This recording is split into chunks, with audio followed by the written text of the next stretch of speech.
Arbin, Dreda, and Alir were ordinary names in ordinary villages, but behind those names hid a network of greed, deception, and a criminal empire that exploited hope itself. This is the story of lives stolen, secrets buried, and the ruthless gangs that thrived in the shadows of Albania. In the late 1990s, the quiet coasts of southern Europe began to see strange movements along the shoreline. At first, it was easy to mistake the small boats as fishermen returning home, or families seeking a better life. But hidden among the crowds were men who carried something darker, a careful, calculated ambition. They were organized, patient, and invisible in plain sight. These newcomers did not arrive with violence or threats. They arrived with clean clothes, empty smiles, and documents that seemed official. Their real work began quietly, blending into the rhythm of the cities they entered, observing, learning, and mapping everything around them. By day, they appeared ordinary, walking through crowded markets, studying street layouts, and noting the locations of police stations. By night, they whispered plans in rented apartments, plotting routes and escape plans, memorizing patrol patterns, and exchanging information with contacts across borders. The operation was precise, like a machine running in the shadows, and the people who would later fall victim to it had no idea it existed. The gangs understood the value of patience. They did not rush. They waited for the right moment, the right person, and the right opportunity.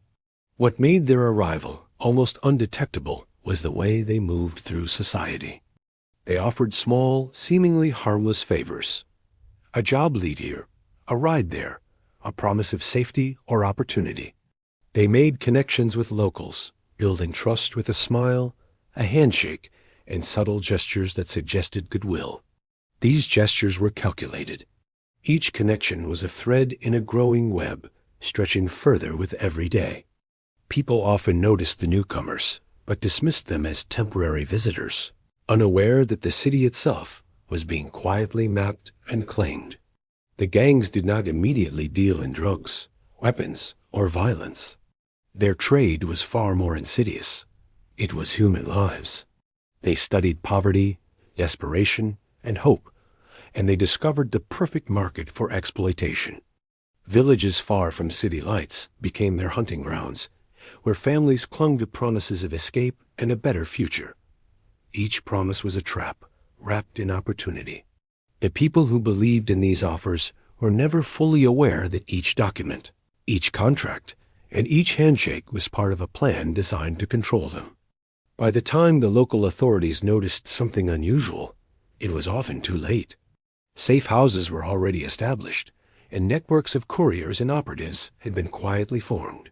Routes across borders had been tested and perfected, ensuring that even if one path was blocked, another would immediately take its place. The gangs were not seen as criminals at first. They were shadows in the background, almost invisible, blending seamlessly into the flow of daily life. Even in cities bustling with people, the gang's presence remained unnoticed because they understood human psychology. They observed patterns of trust, fear, and hope, exploiting them with precision. Families sent children away with dreams of work and education, unaware that those dreams were being hijacked. Adults sought safety and opportunity, unaware that their movements were being tracked and their destinies rewritten. The silent arrival of these men marked the beginning of a long-hidden war over human lives. They did not need to raise their voices or brandish weapons. Their power lay in subtlety, patience, and careful observation. By the time anyone realized the danger, the networks were already in place, and a business built on fear and deception had begun to grow, quietly, methodically, and invisibly. The cities appeared calm on the surface, but beneath the streets and within the shadows, a new kind of criminal empire was being built, one that would later shock nations and reveal the dark potential of exploitation disguised as opportunity. The gangs quickly learned that lies were far cheaper and more effective than force. They discovered that hope could be manipulated more powerfully than fear. In villages across Albania, whispers of work abroad traveled faster than any official notice or news report. Modeling contracts, restaurant jobs, cleaning positions, each promise was tailored to the desires of the person being targeted. The gangs observed the people closely, noting the young women who dreamed of a glamorous career, the men desperate to send money back to their families, and the families themselves hungry for stability. Every promise sounded plausible, carefully designed to match the hopes of its target. Travel documents were arranged as if by magic. Passports, visas, and letters of recommendation were produced with meticulous care. Even when authorities checked, the paperwork appeared legitimate. Some victims were told they owed money for the travel costs, creating invisible chains before they even crossed the border. It was a clever trap. Debts that seemed temporary became permanent, enforced by threats and manipulation once the victims were in foreign countries. Every step of the journey had been planned in advance, and the victims had no idea they were walking into a web they could not easily escape. Once borders were crossed, the illusion shattered. Phones were confiscated, names were changed, and the once friendly faces of recruiters became strangers. Victims quickly understood that their freedom had been traded for a debt they could not pay. The gangs had learned to operate with subtlety and efficiency, ensuring that coercion came not through violence alone, but through control of movement, money, and communication. Families searching for their loved ones were often told false information or simply blocked from learning the truth. The system was airtight, designed to crush hope while extracting profit. The gangs also used psychological manipulation to maintain control. Victims were isolated from communities, moved between apartments and safe houses, and constantly monitored. Any attempt to escape was met with threats or intimidation, but rarely with overt violence at first. The fear was woven into daily life, invisible yet omnipresent. The victims were conditioned to believe that help did not exist, that authorities could not or would not intervene, and that the only way to survive was to comply. The gangs understood that a mind controlled by fear and debt was far easier to manage than one subdued by brute force. The promise trap extended beyond the immediate victims. Families back home were also manipulated. The gangs would contact relatives with fabricated stories of progress or demands for more money. Each communication reinforced the control, convincing families that the situation was temporary, that cooperation was necessary, and that resistance would only worsen the circumstances. By controlling information, the gangs created a network of compliance stretching across borders, a silent force that moved like a shadow over entire communities. This approach made the operation almost invisible to authorities and the public. The gangs avoided attention by never acting in overtly criminal ways in public. They did not need to confront anyone on the street. Their power came from the invisible threads they tied around lives, from the debts, lies, and hopes they manipulated. By the time the victims realized the extent of their captivity, the networks were already strong, the roots perfected, and the people at the top untouchable. The promise trap was complete. The victims were trapped, the families deceived, and the gangs free to expand their reach, confident that the next group of hopeful travelers would fall into the same carefully constructed web. Safe houses began appearing in the most ordinary of places: apartments above bakeries, small flats in quiet neighborhoods, even rooms rented in hotels where tourists rarely stayed long. To anyone passing by, these buildings seemed harmless, normal, even mundane. But inside, they were entirely different worlds, meticulously designed for control. Walls held secrets, and rooms were more than just spaces. They were instruments of surveillance and dominance. Each safe house was equipped with systems to monitor movement, track arrivals, and report unusual activity to higher levels in the gang hierarchy. Nothing was left to chance.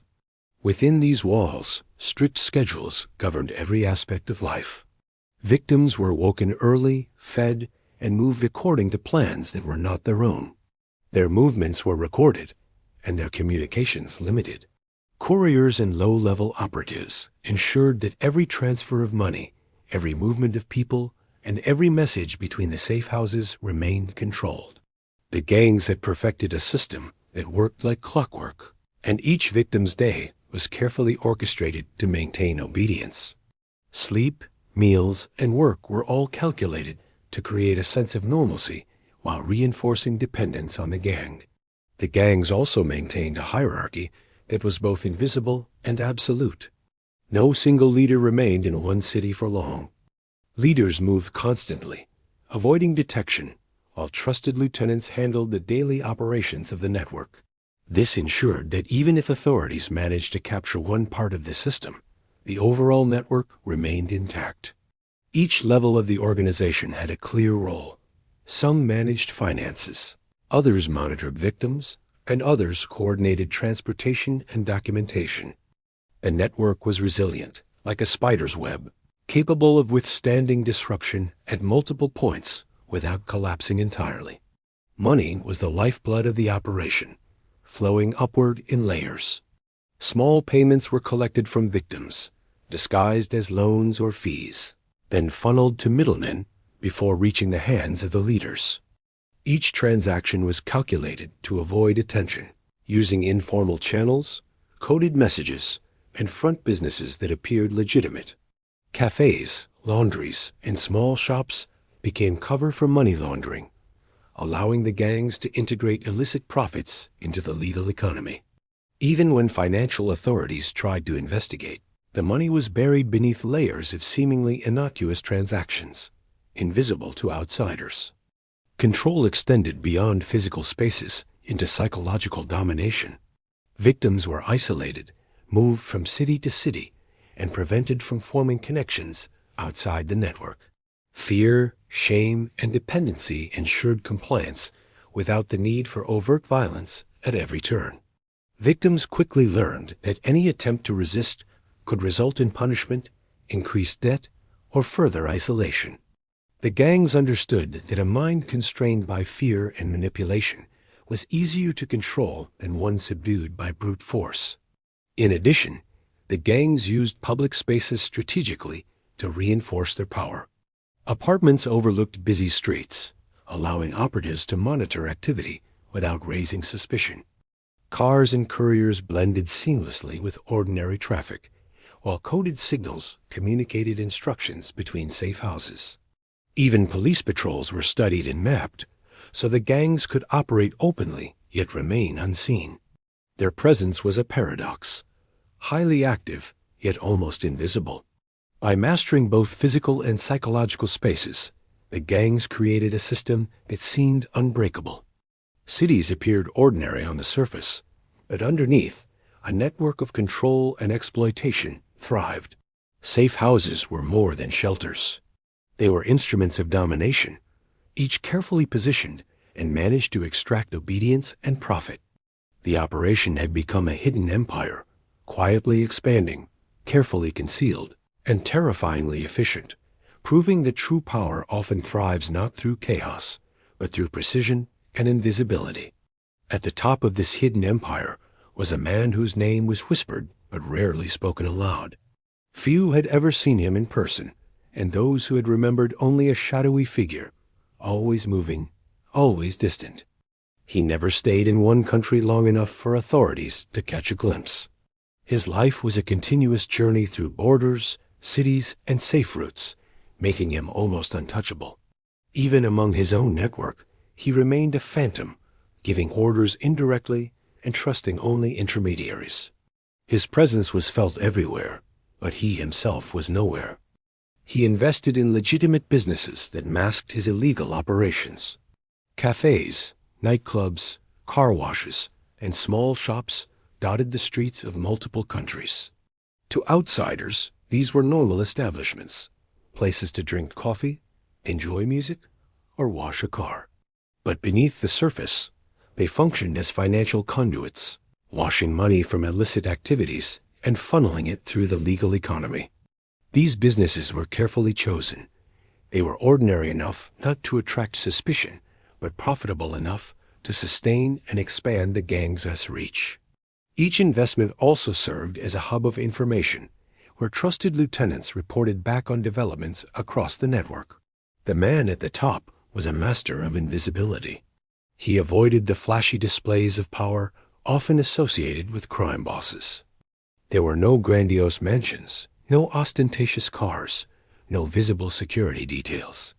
Instead, his power was quiet, built on fear, loyalty, and secrecy.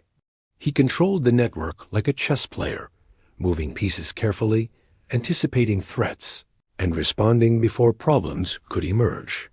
Even when authorities raided safe houses or arrested lower-level members, he remained untouched, as if the entire system protected him like a shield. Rumors about him created a sense of myth around his identity. Some said he was a former soldier. Others claimed he had connections to politicians and law enforcement, while a few believed he had allies in every country he operated in. These stories were carefully cultivated, whether intentionally or not, to instill fear and uncertainty. For the victims and operatives alike, the idea of the untouchable boss was a constant reminder that resistance was futile. The man's influence extended beyond physical presence. It existed in the way people acted, whispered, and obeyed. Even within the network, trust was fragile. Lieutenants knew that the boss could never be fully confronted or understood. Orders came indirectly, often through multiple intermediaries, ensuring deniability and security. This method also maintained loyalty. No one could claim personal authority over him, yet everyone depended on his vision to continue operating. Mistakes were punished not always through violence, but through sudden removal, reassignment, or exposure, reinforcing the hierarchy without ever revealing the leader's identity. Investigators who eventually traced the gang's operations found empty apartments, burned documents, and front businesses with clean books. Every lead ended in another layer of invisibility, making the top man seem untouchable. His strategy was a mixture of fear, clever investment, and absolute control over information. By the time authorities pieced together his influence, he was already long gone, moving to a new city, a new country, leaving behind only traces of the empire he commanded. The untouchable boss embodied the terrifying truth about organized crime. Power does not need to be visible to be absolute. He was not just a man. He was a system, a shadow over lives, a force that made an entire network of exploitation possible. His absence was as powerful as his presence, and his control extended far beyond the reach of law enforcement, shaping the fates of victims, the actions of subordinates, and the invisible rules of the criminal empire he ruled from the shadows.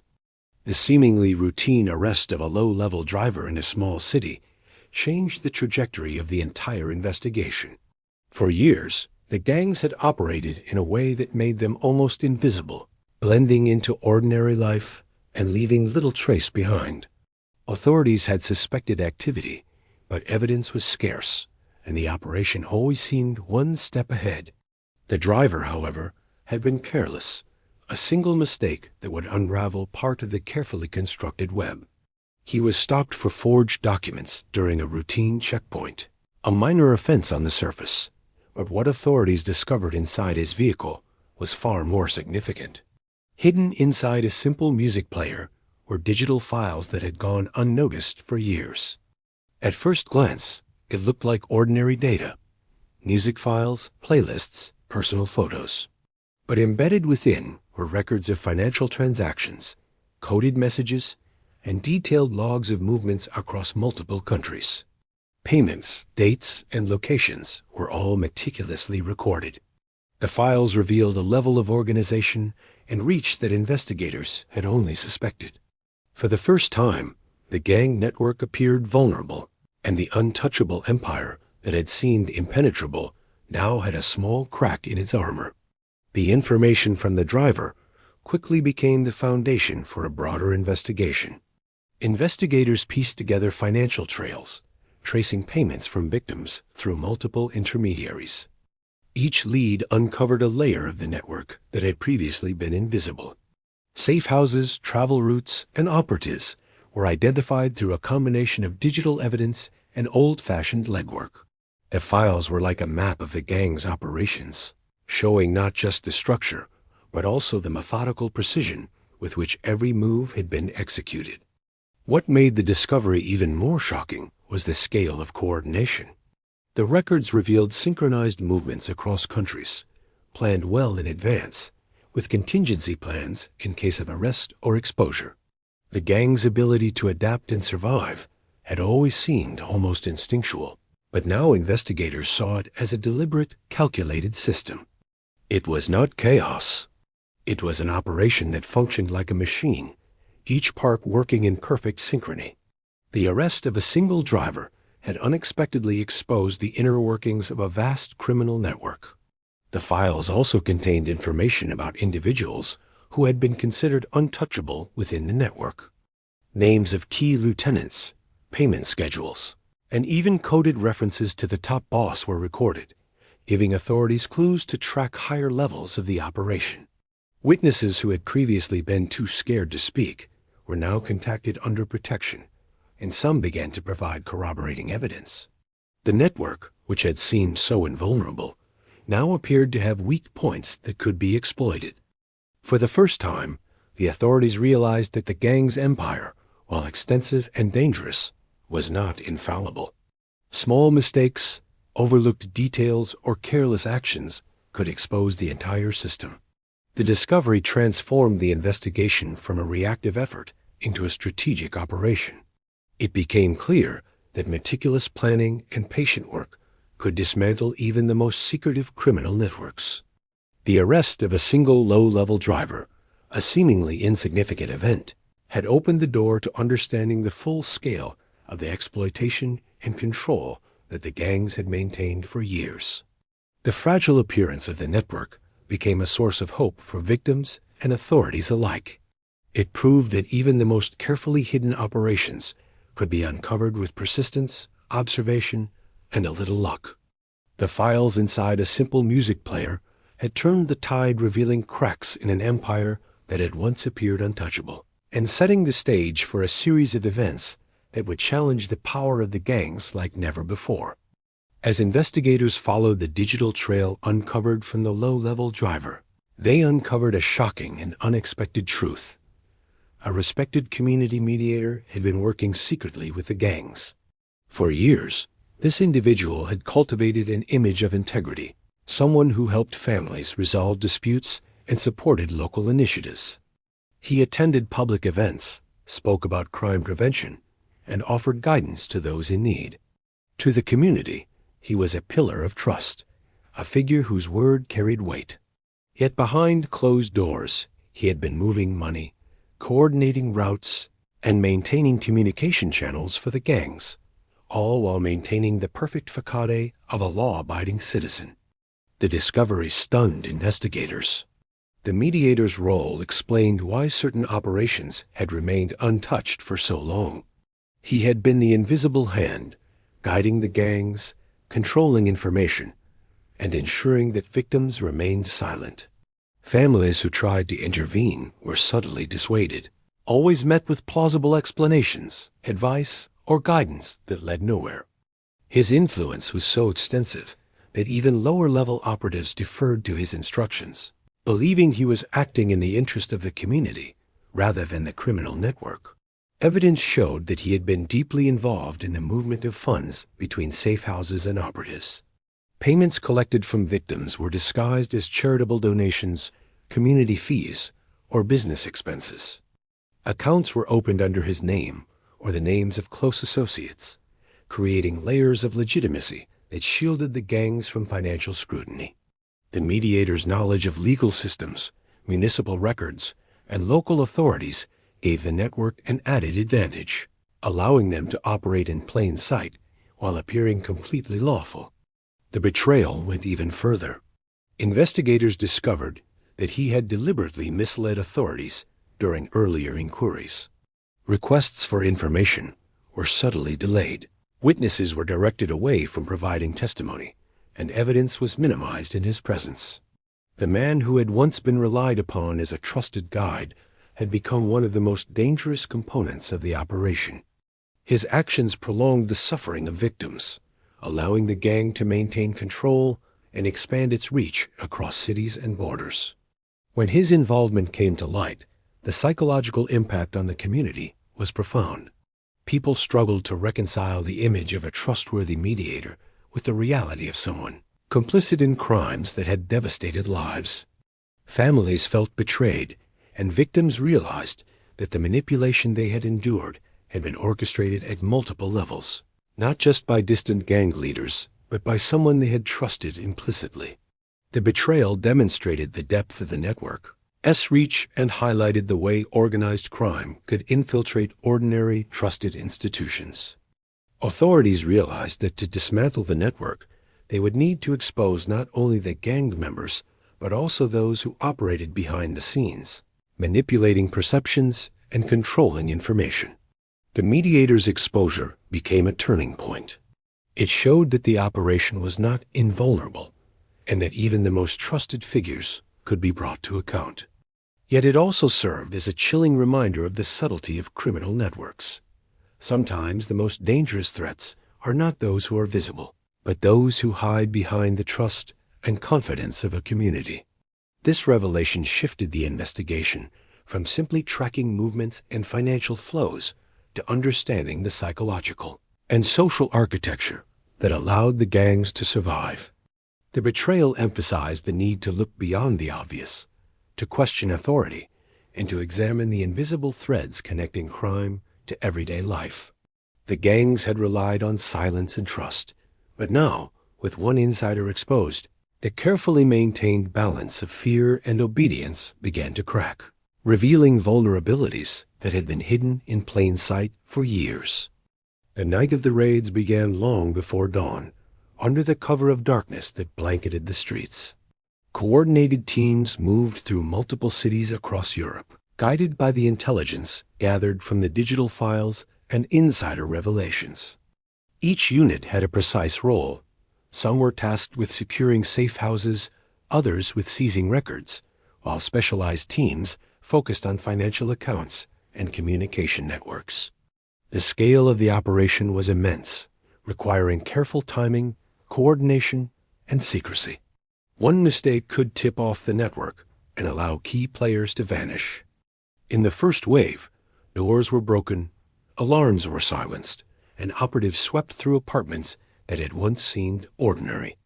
Investigators found encrypted phones, ledgers filled with payments and debts, and even handwritten notes tracking the movements of victims.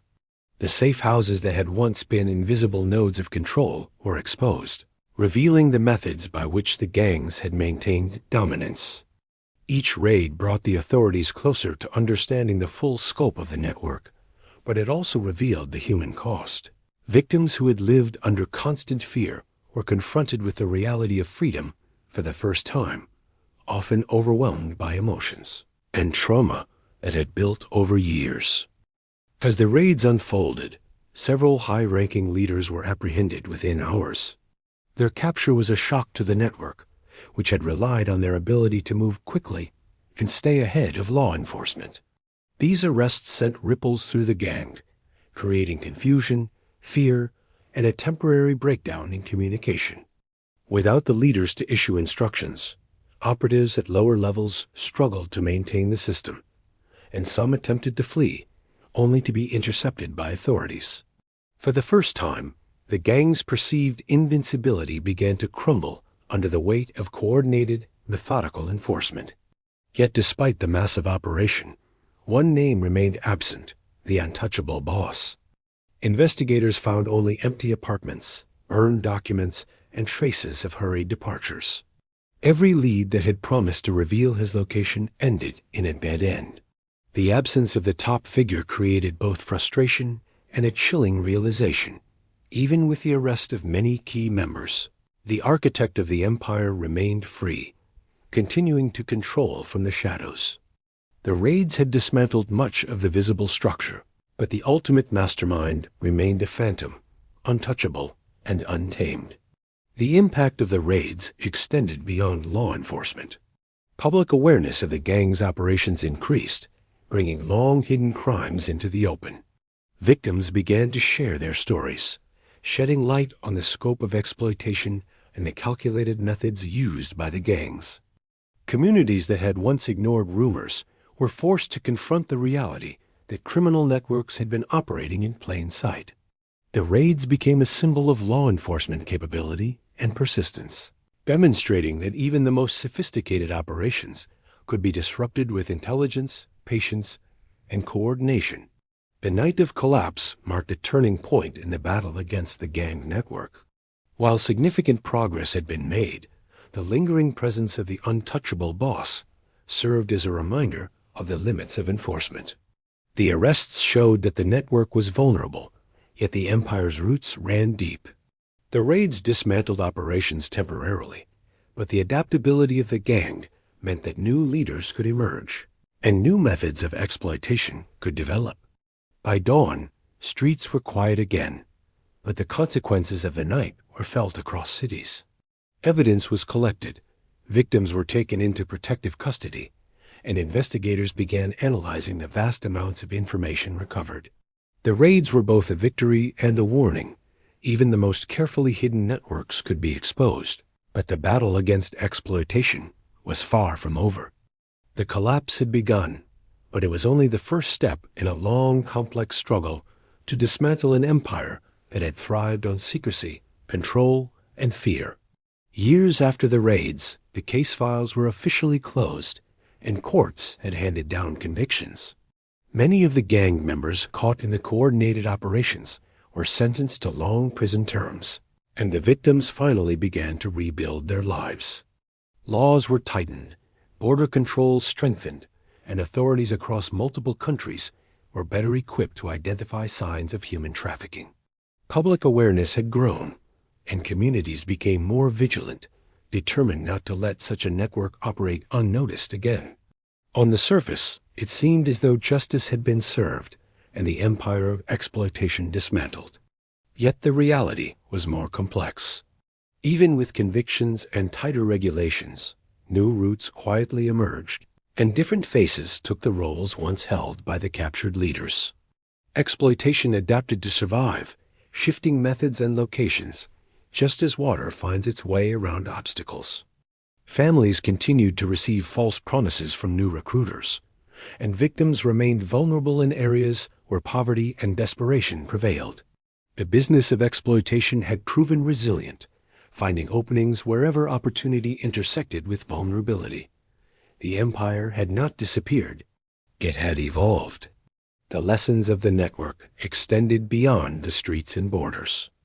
Investigators and social workers realized that the fight against trafficking was not only about arresting criminals, but also about addressing the root causes that allowed the crime to thrive. Poverty, lack of education, and unstable economic conditions created fertile ground for deception.